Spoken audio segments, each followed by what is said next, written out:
ಒಕ್ಕೂಟದಿಂದ ಅನೇಕ ಸರಿ ರಬ್ಬರ್ಮೆಂಟ್ ರಬ್ಬರ್ಮೆಂಟು 60 ರಬ್ಬರ್ಮೆಂಟ್ ಕೊಡ್ತಿದ್ರು.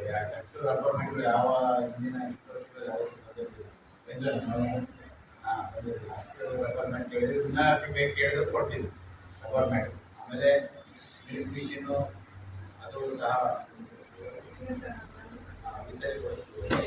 ಆಮೇಲೆ ಇದು ಜಾಬ್ ಕಾರ್ಡ್ಗಳು ತೋರಿಸಿದ್ವಿ. ಆಮೇಲೆ ಹಸಿರು ಏನು ಇನ್ಸೂರೆನ್ಸ್ ಎಷ್ಟಾಗಿರೋ ಇನ್ಸೂರೆನ್ಸ್ ಕ್ಲೇಮ್ಗಳೆಲ್ಲ ಬೇಕು ಕೊಡಿಸಿದ್ವಿ. ಮತ್ತು ಸರ್ಕಾರದ ಸಹಾಯಧನ ಮೊನ್ನೆ ಮಾರ್ಚ್ವರೆಗೂ ಸಹಾಯಧನ ಬಂದಿದೆ. ಇನ್ನೂ ಅನೇಕ ಏನೇನು ನಮ್ಮ ಡಾಕ್ಟ್ರುಗಳು ಇರ್ಬೋದು, ಫ್ರೀ ಮೆಡಿಷನ್ಸ್ ಇರ್ಬೋದು, ನಮ್ಮ ಒಕ್ಕೂಟದಿಂದ ನಿರಂತರವಾಗಿ ಎಲ್ಲ ಕೊಡ್ತಾ ಇದ್ವಿ. ಈಗ ನಮ್ಮ ಸಂಘ ಒಕ್ಕೂಟದ ಕಡೆಯಿಂದ ಏನಿದೆ ಎಲ್ಲ ರೀತಿಯ ಸೌಲಭ್ಯಗಳನ್ನು ಕೊಡಲಿಕ್ಕೆ ತಯಾರಿದ್ದೀವಿ. ಇನ್ನೂ ಈ ಹೋಗಿ ಮುಂದಿನ ದಿನದಲ್ಲಿ ತಾಲೂಕು ಹೆಡ್ ಕ್ವಾರ್ಟರ್ ಆಗುತ್ತೆ. ಇನ್ನೂ ಚೆನ್ನಾಗಿ ಅಭಿವೃದ್ಧಿ ಮಾಡಿ ಹೆಸರು ಹೆಚ್ಚಿಗೆ ತರಲಿ, ಹೆಚ್ಚಿನ ಆದ ಶೇಖರಣೆ ಮಾಡಿ ಈಗ ಎಷ್ಟು